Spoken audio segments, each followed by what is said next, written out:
How you doing? How you doing? How you doing, ladies and gentlemen? It's your boy Petty, and you might notice like, oh, Petty, we're over on the CN side. What's happening over there? You're level 88. You were 80 like 3 days ago. You doing something, bud? Mm-hmm. I was trying. So let me take y'all on a little journey real quick. So over on the CN side, we've got a nice, just meaty patch. Kind of important thing up here at the top. Let me make sure I actually get it centered correctly. Oh, let's look at that. Oh, Puppet Master's out. Well, they're calling it Kite.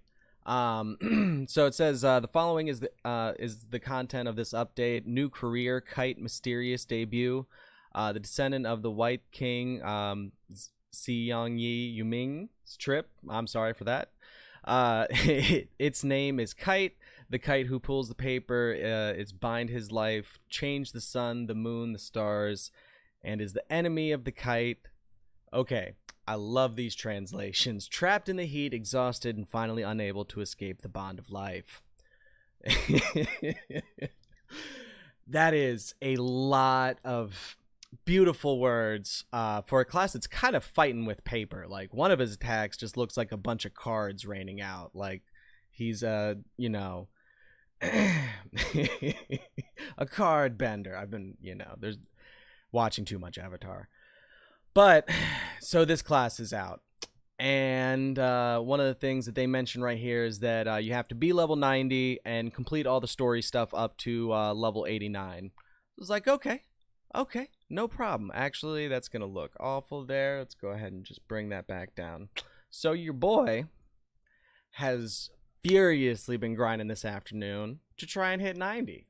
I just need a little bit more experience, and I can get 89, and I can do those story quests and probably get 90 from it. And then I found out I was actually on the Taiwan server, which is technically a couple of weeks behind the CN server. So I can't do the video I was gonna do.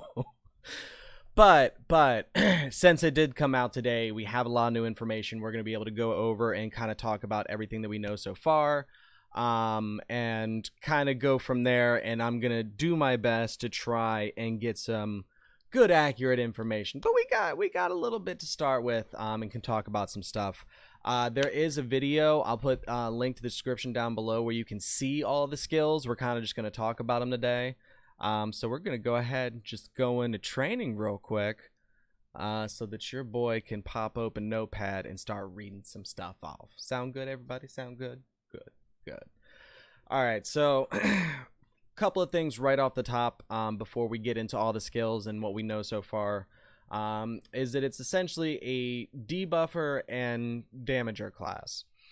So I have a feeling this means that it's probably not super insane in the damage category, since it having debuffs is kind of a forefront thing that they're mentioning. It's ranged, uses magic damage, and wind element. So couple of good things to keep in mind.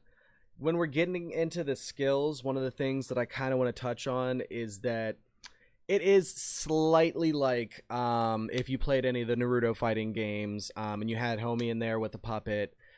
Certain attacks of yours are, going to make the puppet move and do somewhere, and then other attacks are going to be, things that the puppet does from its location. So that's a very important thing to keep in mind with this kind of class.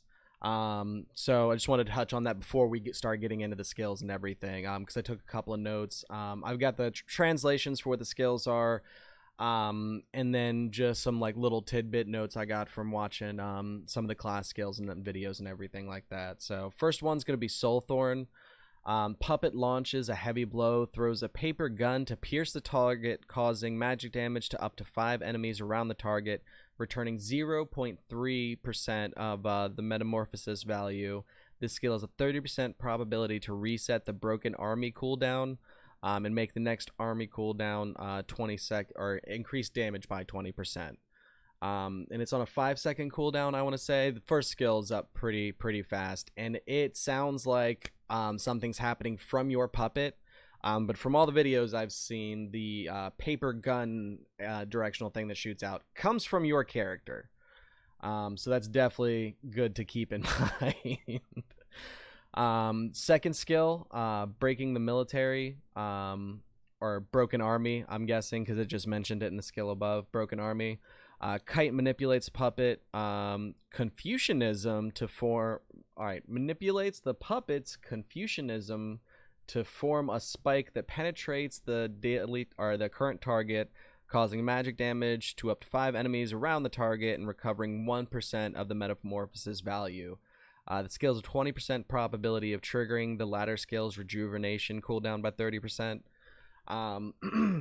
So, as you might be noticing a couple of patterns here, let's talk about them. First off, the metamorphosis value that these skills are returning. Think the same way that fighters are building up energy from using their attacks, and some attacks give back more of that energy, and some don't. And that once you get that up to max, some good happens. We're going to get to that.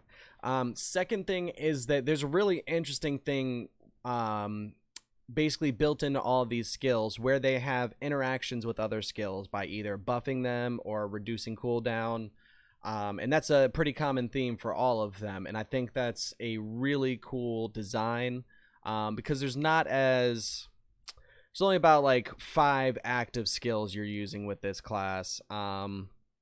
So in terms of, fighter that feels like it has a bunch of buttons, and scythe, you're switching back and forth between the forms a whole lot, and those don't share cooldowns, so it's very using a lot of skills kind of feeling play style. This has less skills, but they interact with each other in a really unique way, and I think that's a really strong thing. So I was really impressed to see all that. So essentially, all right, so what breaking our broken army does is essentially teleports your puppet to the target. It's not super clear in the wording of that, but essentially, whoever you have targeted, you use this skill, your puppet goes right to that spot. So that's really important for things like repositioning, where you're having to maintain where your puppet is and where you are and where the fight's happening and what you're trying to do from there.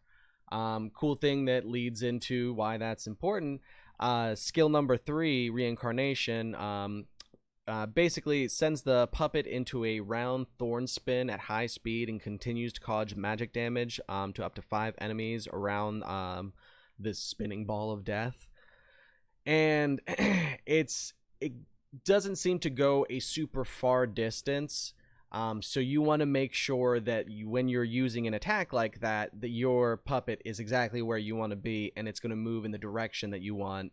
If there's a art group charging up at you and you use that skill, you don't want him to use his spinning ball of death going away from the people coming at him. You know what I mean?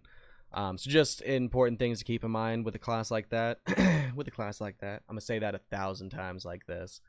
I'm super excited to eventually get a hold of this, though it looks like it might be a couple weeks until the Taiwan server gets it. And apparently I've been in the Taiwan server, so your boy's a little sad. But excuse me. So 4th skill, it drives forward to release 3 paper waves, each which causes magic damage to up to 5 enemies in a straight line and hits the target up to 10 meters, recovering a total of 1.8% metaphysical value. The way this is worded, I'm guessing that it's just 1.8% of that value for using the skill, not each wave, because I feel like they would go into a little bit more detail and specify that if each hit of that got that. But it's essentially just a cone attack with one of the strongest metamorphosis recoveries out of all the skills, so it's definitely not bad. Skill number 5, and this is honestly where the offensive skills kind of stop, so skill 5 is 1,000 Faces. Drive the puppet into a paper and paper shield to protect itself and add block effect within 20 seconds. Immediately release the control well into a domineering state for 4 seconds while adding a high block effect for 4 seconds. 8 seconds can only trigger a cooldown time of 45 seconds. All block effects are superimposed. Blocks can offset up to 50% of the damage. The skill can be released when controlled, and the control effect will be released when released.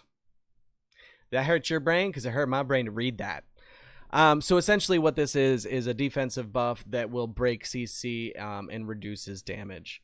So that's kind of just the long and short of that one. Sorry for giving you the full readout, but I wanted you to, know what it says when it's translated. And then that's, it's basically just a defensive buff that'll break CC, which is super important to keep in mind because you don't want to just use that like it's only a defensive buff. Because it breaking CC is definitely the stronger thing there, especially if you're talking PvP. Next thing we've got is a rage skill. Metaplasia? I believe that's the right way to say that. I don't know. Your boy didn't go to college. When all metabolic values reach full value, they can be released, consume all metabolic values, increase your magical attack for 15 seconds, and obtain the required effect.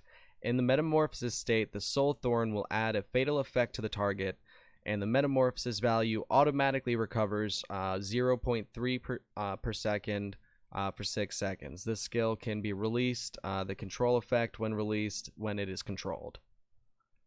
Okay. I'm pretty sure that last part means this also will break CC. And it says it's a rage skill, so I'm guessing it almost works in the same way that Dragon Rage does, that when it pops up, you'll get a little button that you can click on, and you'll go into that mode where you're buffed for 15 seconds and you have increased magical attack. So it's essentially you're just building up to that point to be able to pop that. And then preferably you probably want to have most of your skills off cooldown before you pop that, because that 15 seconds you're going to want to make count. That'll be a big part of your burst damage rotation and everything when you get this class. And then the last thing that we've got is a passive skill, Fate.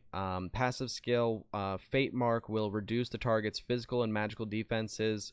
Soul Stabbing will immediately reset the cooldown of the Sting Mark when hitting the target with Fate Mark. When the target with Fate Mark is dead, it will gain metabolic value.